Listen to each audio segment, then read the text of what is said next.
ये कहानी एक रहस्यमयी जंगल की है जो लोगों के बीच भूल भुलैया का जंगल के नाम से प्रसिद्ध था। इस जंगल के बारे में कहा जाता था कि जो भी इसमें जाता है वह वापस नहीं आता। गांव के लोग इस जंगल से दूर ही रहते थे, लेकिन एक दिन एक युवा लड़का जिसका नाम अर्जुन था, उसने इस जंगल के रहस्य को सुलझाने का फैसला किया। अर्जुन को बचपन से ही रोमांच का शौक था वह और उसने ठान लिया कि वह इस जंगल में जाएगा और वहां का रहस्य जानकर वापस लौटेगा। एक सुबह अर्जुन अपने साहस और कुछ जरूरी सामान के साथ जंगल की ओर निकल पड़ा। जैसे ही वह जंगल के भीतर गया, उसे वहां की शांति और रहस्यमयी वातावरण ने घेर लिया। पेड़ इतने ऊंचे थे कि सूरज की रोशनी भी मुश्किल से जमीन तक पहुंच पाती थी। हर कदम के साथ उसे ऐसा महसूस होता जैसे कोई उसे देख रहा हो। कुछ समय बाद अर्जुन को एक बूढ़े व्यक्ति से सामना हुआ जो उसी जंगल में रहता था। बूढ़े ने अर्जुन को चेतावनी दी, यह जंगल साधारण नहीं है।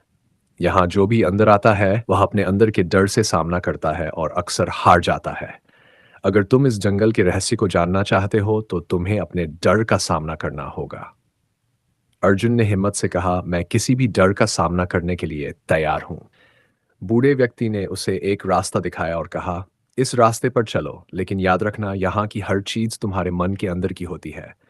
अगर तुम अपने डर से जीत गए तो जंगल का रहस्य तुम्हारे सामने होगा। अर्जुन ने उस रास्ते पर चलना शुरू किया।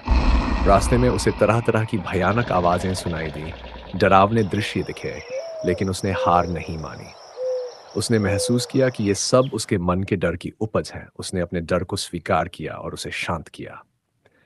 अंत में अर्जुन एक सुंदर झरने के पास पहुंचा जहां चारों ओर सुखद वातावरण था। वहां पर एक चमकीली किताब रखी हुई थी। अर्जुन ने जब वह किताब खोली तो उसमें लिखा था, इस जंगल का रहस्य है कि हर व्यक्ति अपने डर से बना हुआ है। जो अपने डर को समझ लेता है और उस पर विजय पा लेता है, वह इस जंगल का असली मालिक बन जाता है। अर्जुन ने वह किताब बंद की और उसके साथ ही पूरा जंगल बदल गया। अब वह एक साधारण जंगल था जहां कोई भी आसानी से आ जा सकता था। अर्जुन ने गांव वापस लौटकर अपनी यात्रा की कहानी सबको सुनाई। अब वह गांव का हीरो बन गया था और लोग उसे उसकी साहसिकता के लिए सराहते थे। इस कहानी से हमें यह सीख मिलती है कि असली डर हमारे मन में होता है।